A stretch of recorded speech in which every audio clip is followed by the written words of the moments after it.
안녕하십니까. 오늘 이비인후과 생활상담 시간에는 여름철에 흔히 발생할 수 있는 이비인후과적인 문제 중에 하나인 귀의 염증, 웨이도염에 대해서 이야기해 보도록 하겠습니다.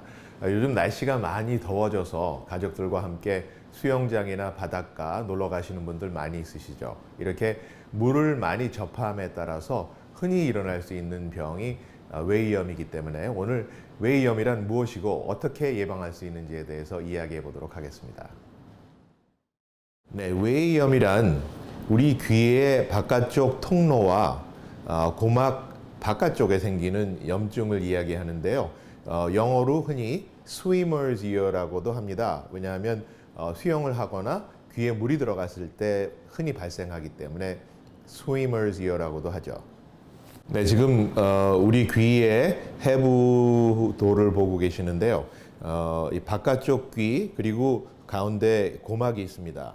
그래서 이 고막의 바깥쪽 부분에 있는 통로에 생기는 염증을 웨이염이라고 하는데요.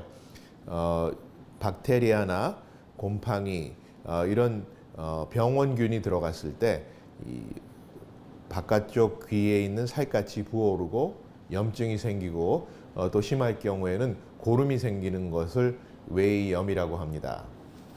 네, 지금 화면에서 보시는 것은 정상적인 귀의 모양인데요. 가운데에 보이는 것이 고막이고 고막 주변에 있는 살갗에 염증이 생기는 것을 웨이염이라고 합니다. 웨이염이 생겼을 때 고막 주변에 살갗이 이렇게 부어오르고 염증이 생긴 것처럼 우툴두툴 변하게 되죠. 또 심한 경우에는 고름이 나와서 귀를 막는 경우가 야기됩니다. 이렇게 웨이염이 생겼을 때 흔히 일어나는 증상은 우선 귀가 아픕니다. 건드리기 힘들 정도로 귀가 아플 수가 있고요. 통증이 있고 또 통증이 시작되기 전에 전조 증상이 귀가 가려운 것입니다. 귀가 가렵게 되면 주로 손이 가게 되죠. 그래서 귀 안에 면봉을 집어넣거나 귀이개를 쓰거나 또는 손가락을 집어넣거나 해서 병원균이 귀 안으로 들어가서 귀 안에 있는 살갗이 부어오르고 아까 말씀드린 것처럼 고름이 생기고 이렇게 붓기와 고름이 있을 때는 듣는데도 문제가 생길 수가 있습니다.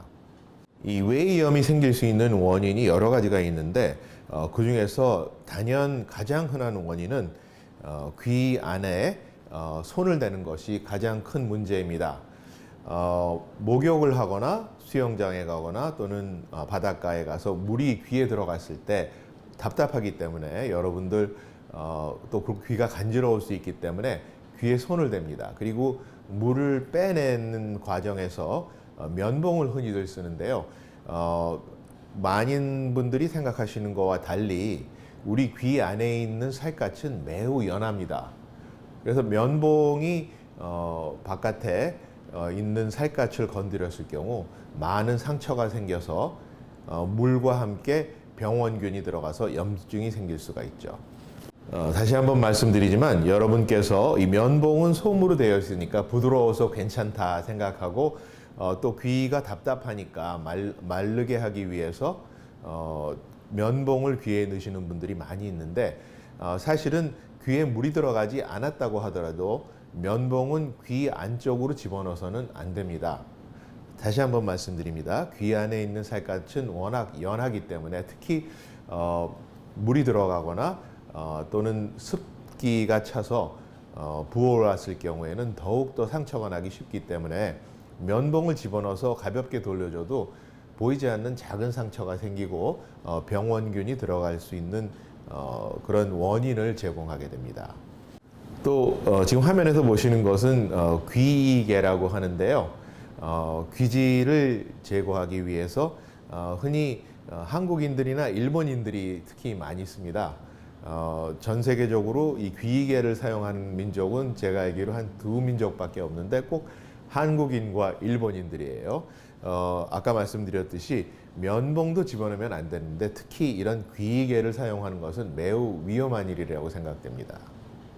네, 그래서 여름에 흔히 생길 수 있는 귀의 염증, 웨이염에 대해서 말씀드렸고요. 그 가장 큰 원인이 귀에 물이 들어갔을 때 면봉을 사용하는 것이라고 말씀드렸습니다. 그러면 많은 분들이 그러면 귀에 물이 들어가서 답답한데 어떻게 치료를 해야 됩니까? 하고 물어보십니다.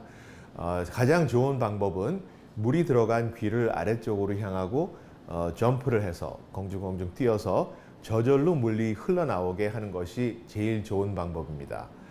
그리고 샤워를 하거나 또는 물이 들어갔을 때 안에 귀에나 다시 한번 말씀드리면 면봉을 집어넣으시면 안 되고 바깥쪽만 티슈 페이퍼로 이 바깥쪽만 말리게 하시고 닦아주시고 그 다음에 안쪽은 저절로 마르게 기다리는 것이 매우 중요합니다. 귀가 답답하고 잘 들리지 않으니까 빨리 치료하고 싶은 마음에 면봉을 넣게 되는데요. 이런 충동을 자제하셔야 됩니다. 다시 한번 말씀드린다. 귀에 물이 들어갔을 때 저절로 나오게 하거나 아니면 바깥쪽만 말려주고 안에는 저절로 마르게 두시는 것이 중요합니다. 여러분들 중에서 귀지가 많이 생기시는 분들이 있죠. 그런 분들은 귀에 물이 들어갔을 때 귀에 압박감도 오고 매우 답답하고 한 몇 시간 기다렸는데도 귀가 마르지 않고 문제가 생기는 경우가 있는데 이런 경우에는 이비인후과를 찾으셔서 이비인후과 선생님한테 귀에 있는 귀지를 제거하고 청소하는 것을 부탁드리는 것이 좋겠습니다. 다시 한번 말씀드립니다. 귀에서 문제가 생겼을 때 직접 해결하려고 하시거나 또는 자녀분들에게 문제가 생겼을 때 어머님들이 귀를 청소하시려고 하시는 분들이 있는데 이런 충동을 자제해 주시기 부탁드립니다. 그럼 이런 거 주의하시고요. 무더운 여름에 물놀이 즐겁게 하시기 부탁드립니다.